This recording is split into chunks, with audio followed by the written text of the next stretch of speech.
एक दिन बीरबल दरबार में देर से पहुंचा। जब बादशाह ने देरी का कारण पूछा तो वह बोला, मैं क्या करता हुजूर। मेरे बच्चे आज जोर जोर से रोकर कहने लगे कि दरबार में न जाऊं। किसी तरह उन्हें बहुत मुश्किल से समझा पाया कि मेरा दरबार में हाजिर होना कितना जरूरी है। इसी में मुझे काफी समय लग गया और इसलिए मुझे आने में देर हो गई। बादशाह को लगा कि बीरबल बहानेबाजी कर रहा है।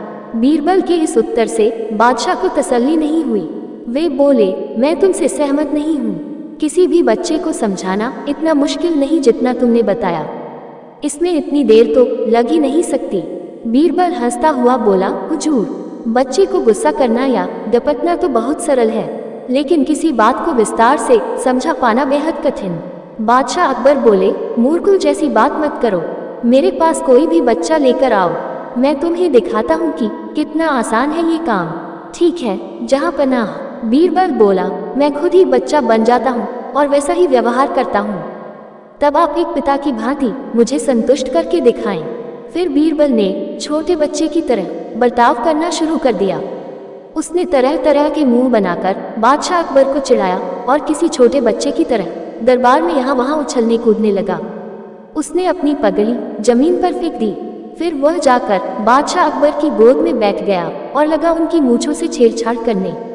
बादशाह कहते ही रह गए, नहीं नहीं मेरे बच्चे, ऐसा मत करो, तुम तो अच्छे बच्चे हो ना। सुनकर बीरबल ने जोर जोर से चिल्लाना शुरू कर दिया। तब बादशाह अकबर ने कुछ मिठाइयाँ लाने का आदेश दिया, लेकिन बीरबल जोर जोर से चिल्लाता ही रहा। अब बादशाह परेशान हो गए, लेकिन उन्होंने धैर्य बनाए रखा। वह बोले, बेटा, खिलौनों से खेलोगे, देखो कितने सुंदर खिलौने हैं। बीरबल रोता हुआ बोला, नहीं, मैं तो गन्ना खाऊंगा। बादशाह अकबर मुस्कुराए और गन्ना लाने का आदेश दिया। थोड़ी ही देर में एक सैनिक कुछ गन्ने लेकर आ गया, लेकिन बीरबल का रोना नहीं थमा। वह बोला, मुझे बड़ा गन्ना नहीं चाहिए, छोटे छोटे टुकड़े में कटा गन्ना दो। बादशाह अकबर ने एक सैनिक को बुलाकर कहा कि वह एक गन्ने के छोटे छोटे टुकड़े कर दे। ये देखकर बीरबल और जोर से रोता हुआ बोला, नहीं, सैनिक गन्ना नहीं काटेगा, आप खुद काटे इसे। अब बादशाह का मिजाज बिगड़ गया, लेकिन उनके पास गन्ना काटने के अलावा और कोई चारा न था। और करते भी क्या, खुद अपने ही बिछाए जाल में फंस गए थे। वह गन्ने के टुकड़े करने के बाद उन्हें बीरबल के सामने रखते हुए बोले, अकबर, लो इसे खा लो बेटा। अब बीरबल ने बच्चे की भांति मचलते हुए कहा, नहीं, मैं तो पूरा गन्ना ही खाऊंगा।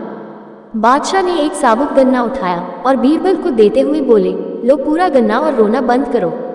लेकिन बीरबल रोता हुआ ही बोला, नहीं, मुझे तो इन छोटे टुकड़ों से ही साबुत गन्ना बना कर दो। कैसी अजब बात करते हो तुम, ये भला कैसे संभव है। बादशाह के स्वर में क्रोध भरा था, लेकिन बीरबल रोता ही रहा। बादशाह का धैर्य जवाब दे गया। बोले, यदि तुमने रोना बंद नहीं किया तो मार पड़ेगी। अब बच्चे का अभिनय करता बीरबल उठ खड़ा हुआ और हंसता हुआ बोला, नहीं नहीं, मुझे मत मारो हुजूर। अब आपको पता चला कि बच्चे की बेतुकी जिदों को शांत करना कितना मुश्किल काम है। बीरबल की बात से सहमत थे अकबर। बोले, हाँ, ठीक कहते हो। रोते चिल्लाते जिद पर अड़े बच्चे को समझाना बच्चों का खेल नहीं।